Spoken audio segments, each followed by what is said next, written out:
Well, count former VP Kamala Harris among the tariff skeptics as speculation runs rampant about her own political future. Harris called out President Trump by name during a speech last night in San Francisco. Harris calling Trump's tariffs reckless, saying that they'll paralyze American businesses and devastate people's retirement accounts.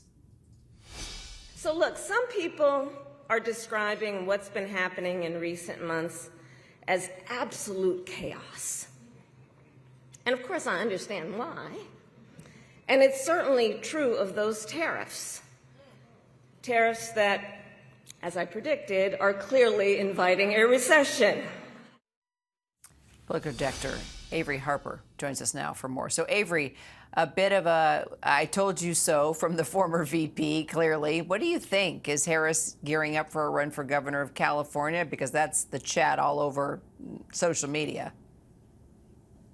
I think she's still deciding whether or not she's going to jump into that race. I mean, look, the former vice president picks and chooses her moments very carefully. This was remarks that were given to a group that recruits and elects Democratic women for office. So it's quite possible that this, in addition to being a critique of President Trump, a way to call women to action around what's happening in this administration, that it was also a way to try and gin up some support with wealthy donors in San Francisco, where she made her political start in her career. I think we have to wait and see. Those close to her say that she's going to decide whether or not she's going to jump into this race during the summertime. So we'll see what happens there. All right. Well, do you think Harris could ultimately be eyeing a 2028 presidential run? I'm told she's keeping her options open. Undoubtedly, whenever the conversation is about 2028, we're going to talk about the former vice president as a potential contender. I do think if she were to jump into that race in 2028, she would not clear the field. She would have some competition. And, you know, I think of other potential contenders that are often a part of that 2028 conversation, folks like California Governor Gavin Newsom, Illinois Governor J.B. Pritzker, and even former Transportation Secretary Pete Buttigieg. Well, it's still early, but why do you think the Democratic Party as a whole is just still struggling to find its footing in this new Trump era?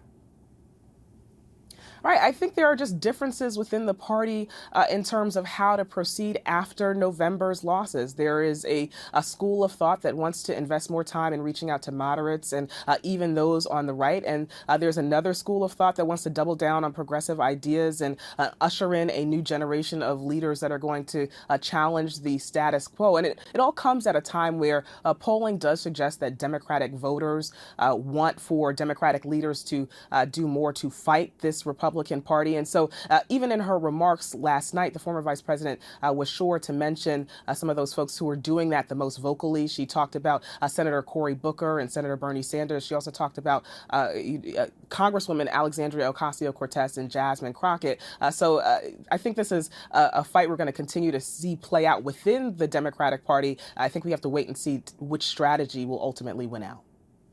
All right. Avery Harper, thank you.